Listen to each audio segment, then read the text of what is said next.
अब हमारे साथ इस चर्चा में जुड़ गए हैं पूर्व वित्त राज्य मंत्री जयंत सिन्हा, इस वक्त हमारे साथ जुड़ गए हैं। जयंत जी, आपको मेरी अगर आवाज आ रही हो, बहुत बहुत स्वागत आपका आज तक पर। बहुत बार हमने चर्चा की है इस विषय पर, लेकिन इस बार कुछ ऐसा हुआ है ट्रंप द्वारा जो वाकई लोगों को सोचने पर मजबूर कर रहा है। और कई लोग ऐसा कह भी रहे हैं कि आखिर ट्रंप को हो क्या गया है, क्योंकि अब भारतीय अर्थव्यवस्था अपना सुनहरा इतिहास आने वाले वक्त में लिखेगी।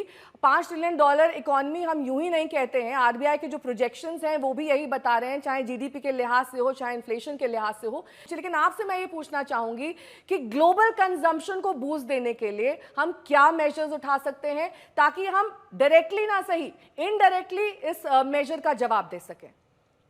नमस्कार नेहा जी, और बहुत बहुत धन्यवाद आपने ये अवसर दिया है आपसे इस गंभीर विषय पे चर्चा करने के लिए।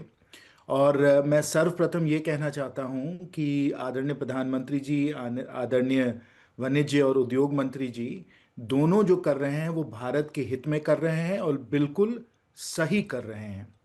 आपको मालूम होगा नेहा जी कि हम लोगों के इतिहास में कई बार ये क्षण आए हैं, चाहे वो हम पोखरन की बात करें या 1971 में जो बांग्लादेश के साथ जो युद्ध हुआ था उसके बारे में बात करें, जब भारत पे काफ़ी दबाव बना था।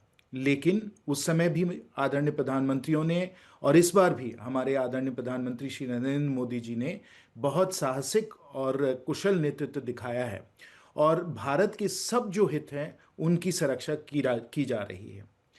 जैसे अभी आपने कहा ही कि हमारी जो अर्थव्यवस्था है इस समय बहुत ही मजबूत है, दुरुस्त है और बड़े तेजी से आगे बढ़ रही है। 5 ट्रिलियन क्या, 10-20 ट्रिलियन पे हम लोग अग्रसर हैं और तेजी से उसको हम लोग हासिल भी करेंगे।